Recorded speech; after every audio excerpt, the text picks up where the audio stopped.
Please welcome Jonathan Ballon, Vice President of Internet of Things Group, Intel Corporation.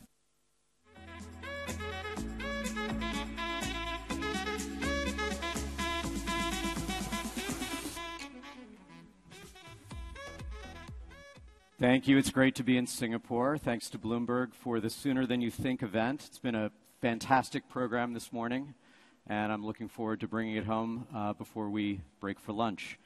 So it's really an honor to be here in Singapore, a city that's been transformed by technology. And I came here today to talk with you about a simple idea, but perhaps one that may be controversial. And that is the idea that in this story of smart cities, the hero really is the data.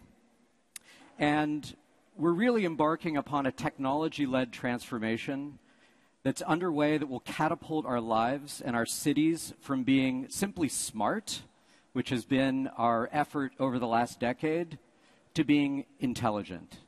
And we'll share what I see as the difference between smart and intelligent cities moving forward, and their impact not only on the lives of citizens, but of the economics of cities and countries that employ them. Ironically, over the past millennia, it's technology itself that's enabled the creation of our modern urban environments. And since the invention of the steam engine, new technologies through the ages have further strengthened the role of our cities in humanity, but also accelerated our desire to live in or proximate to these environments. Everything from power generation and distribution to transportation systems, modern healthcare, higher education, and gainful employment are all beckoning people from rural outskirts into an increasingly dense urban sprawl. But technology is also to blame for creating many of the things that cripple and ail us. And therefore, I think it's incumbent upon technology itself, and specifically technologists, to help get us out of our polluted, immobile, unproductive, and often unsafe environments and into a future that is clean, sustainable, and efficient. And so, as I said, I believe the hero of this story is data. In fact, it's a whole lot of data, and it's data about the physical environments in which we live. And forward-thinking city planners have the ability to embrace this as a natural resource, one that can be powerful, deliver transformative results, and, I will argue, competitive advantage.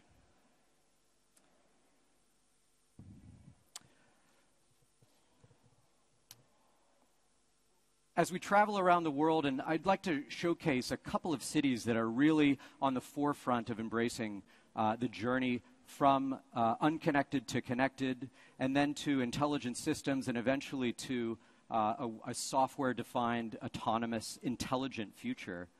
And there's some lessons that have been learned as these cities have evolved. And specifically, I want to showcase the lessons around data and how that data can be harnessed as a natural resource.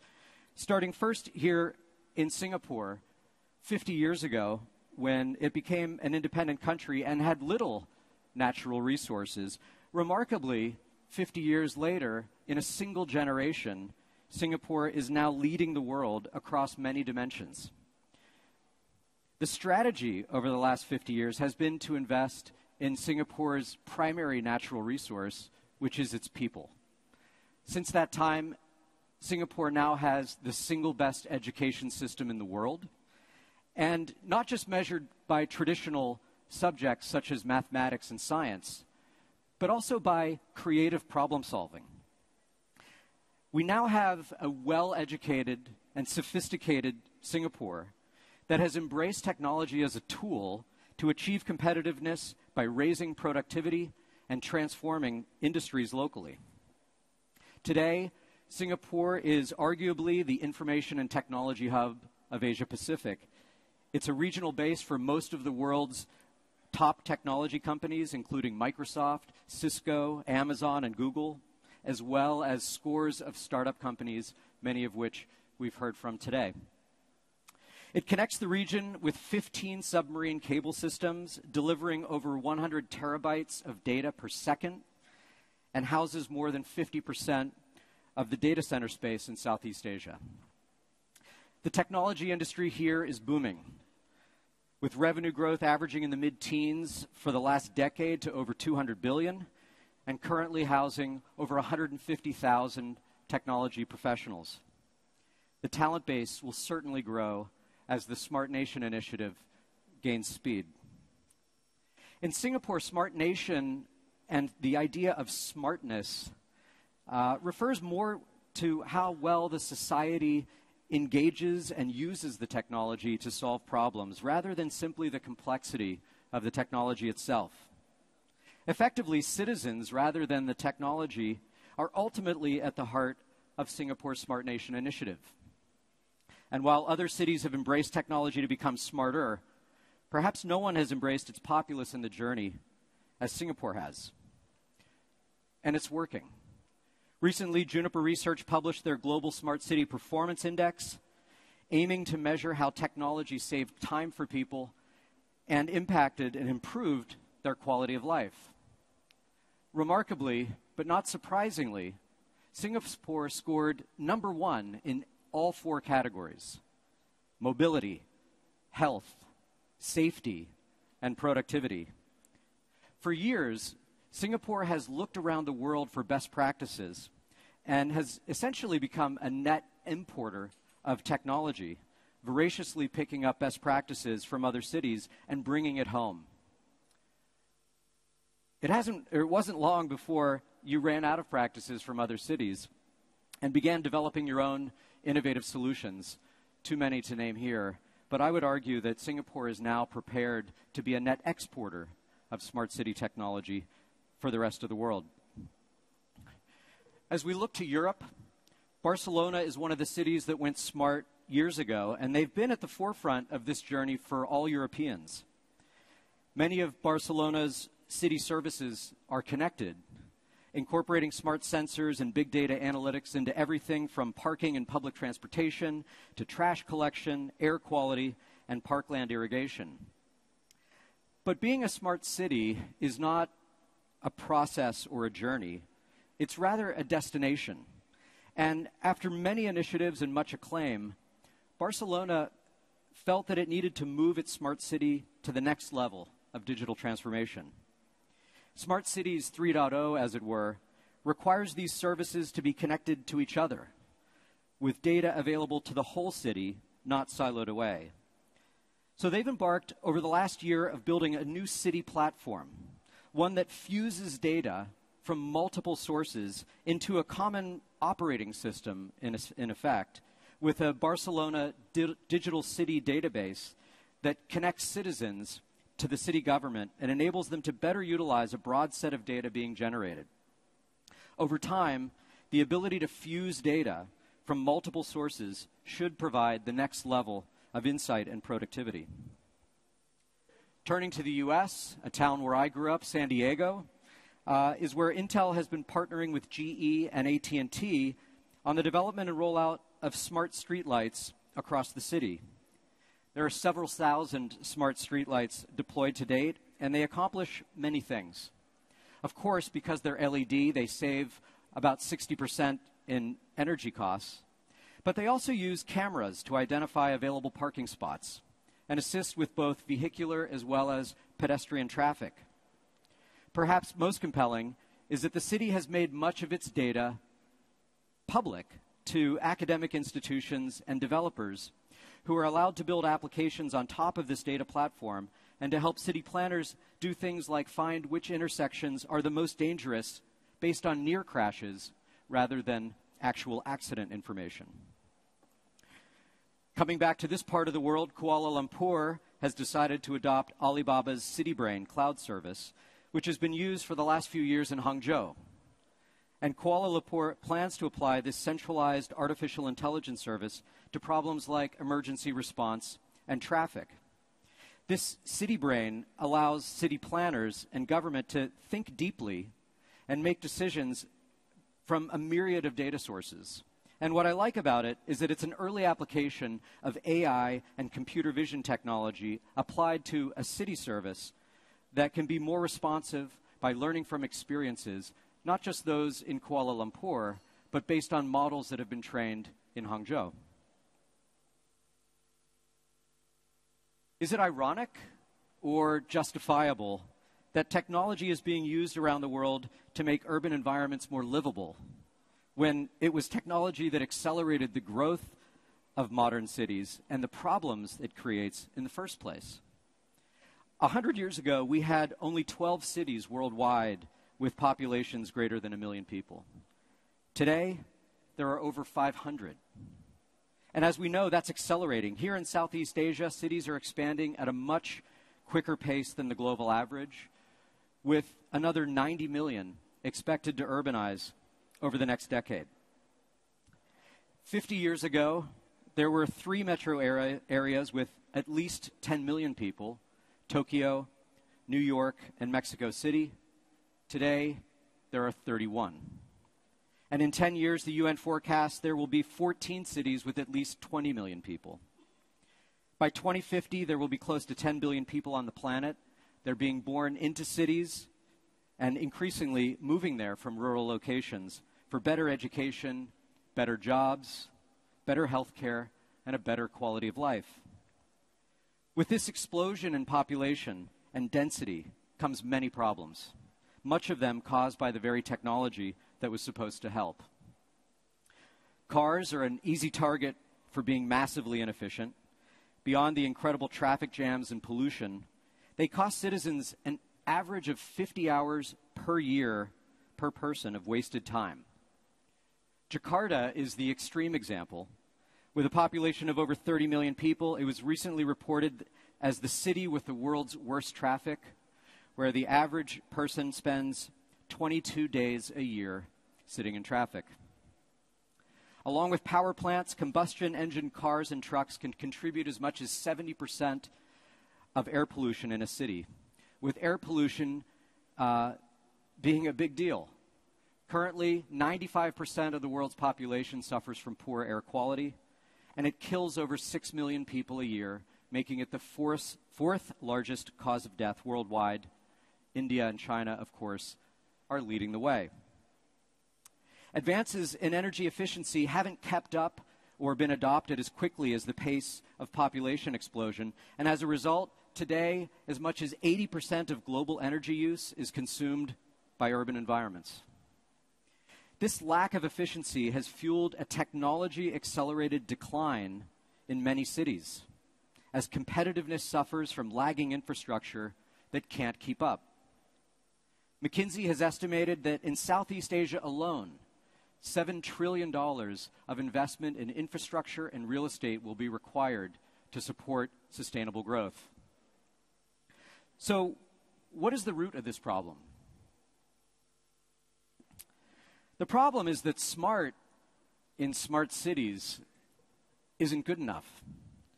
Smart is the ability to process data and perform routine functions. Smart, in a city's context, is connecting previously unconnected infrastructure, accessing the flow of information, and reasoning over it to make a decision. But having lots of information is not the same as being able to apply it to new situations. Knowing how to build multimodal systems that rely on that information, or being able to scale it broadly and being able to take advantage of autonomy. I see this as the difference between being smart and being intelligent. Intelligence is more than smart. Intelligence is the ability to vary a response based on changing environments or based on past experience. Fundamentally, it's the ability to learn. And I will argue that what we need are intelligent cities. Cities that respond to dynamic environments and changing conditions. Because cities that are intelligent, and not just smart, are the ones that will really thrive in the future. In order to go beyond simply smart connected devices, there are a few factors that we should consider to make a city intelligent. One thing is using technology to scale beyond single use cases and standalone pilots to a more holistic city thinking. This requires interoperability and fusion of data systems into city platforms, similar to what Barcelona is imagining, and what Kuala Lumpur may achieve with Alibaba. Moreover, it requires governments around the world to commit to basic levels of technology-enabled services for their citizens, a higher bar for what is acceptable, below which could be considered negligent. In the U.S. healthcare industry, this is referred to as a standard of care, typically defined as the level and type of care that any reasonably competent and skilled healthcare professional would have provided under the circumstance. Why shouldn't we hold our city operators to a similar standard in terms of air, water, and noise pollution levels, safety, mobility, and productivity? The other components for intelligent cities are the ability to learn and act upon information somewhat autonomously, so that services respond to events being reported in from sensors, and so that the smart systems have the ability to improve themselves over time. Technology has fueled urbanization over the past century, and technology has created many of the problems that exist in cities. But I'm hopeful, now more than ever, that we can go from smart to intelligent. The reason is because this moment in time is unique. We now stand at a major inflection point in technology and its ability to transform the physical environments in which we live. The promise of artificial intelligence and machine learning technology is quite literally more powerful than anything that we've experienced before. Over the past 2 years, artificial intelligence has enabled learning and acting on information in a way that wasn't possible before. AI is transforming industries, certainly, like social media, e-commerce, and financial services. But this will become especially relevant to the Internet of Things, and especially smart cities. Deep learning is a powerful method of machine learning. When applied to audio signals, natural language, images and video streams, and even board games such as Go, it has proven to be more accurate and sophisticated than any human. Cameras in cities or airports are certainly not new, but what's changed is that they have gone from being dumb sensors requiring humans to actively monitor multiple video streams to being smart systems capable of autonomously and highly effectively identifying speeding cars or alerting its user when a physical line has been crossed, to now being intelligent and learning from their experience. Not only can these systems identify a specific person and locate them in a network of city cameras, they can understand and predict behavior of humans. For example, a retail customer demonstrating a propensity to buy or to shoplift, a student in class not paying attention, a drowsy bus driver, or a suspicious actor with a backpack in a train station. What fuels deep learning systems is data. The more data the network possesses, the more accurate the algorithms become. So the opportunity with smart cities is that there is so much data. It is an exploding opportunity of resource at the city level, but yet relatively little interpretation or action is being taken on that data yet. One recent estimate is that smart cities will generate over 16 zettabytes of data by 2020. That's over 250 billion DVDs. Only deep learning can generate insights from all that data that our cities can really use. It also reminds us of the tremendous resources available today all around us, ready to be harnessed for positive effect. One aspect of deep learning that is especially powerful is the interpretation of images and video content known as computer vision. Giving systems the ability to see is making computer vision a highly ubiquitous tool for gaining meaningful insights. It effectively is becoming the eye of IoT. This enables an incredibly broad range of IoT use cases. In a city context, it can be everything from cameras monitoring vehicles on highways to cameras on streetlights, autonomously managing parking spots, to cameras on public transit, counting people for route usage optimization, to emergency response services, pinpointing natural disasters based on camera sensor data. And because we're at a Bloomberg event, it would be irresponsible not to talk about the economic impact. Many smart city studies focus on the quality of life for citizens, and those are certainly compelling and not ignored here, but new data is coming out pointing to how these initiatives can actually make cities more competitive in a global economy and highlight the risks of not employing such strategies. A recent World Bank study of 750 cities concluded that the top 10 cities grew jobs 5 times faster than the other 90%. So there are clearly winning outcomes for cities that figure out the formula. On the flip side, a recent McKinsey study estimates that congestion on roads can cost somewhere between 2 and 5 points of GDP loss. Implementing smart city solutions across Southeast Asia alone could create as many as 1.5 million jobs. The message is clear. Investing in technology can not only improve quality of life for its citizens, it generates a competitive, measurable economic outcome, and to ignore it would leave cities literally in the dust. The good news is that the technology exists today. And as William Gibson famously said, the future is here. It's just not evenly distributed. The problems technology has caused are closer to being solved than we may have feared. And the technology exists. What's left is the courage to act and the vision to invest. So I'd ask you to be encouraged. Encouraged that changes in the technology landscape, as significant as the development of the internet itself, are now able to start helping cities truly move from being connected to being smart and ultimately to being intelligent. And I hope you're motivated to integrate these thoughts and ideas into your smart city efforts. Thank you.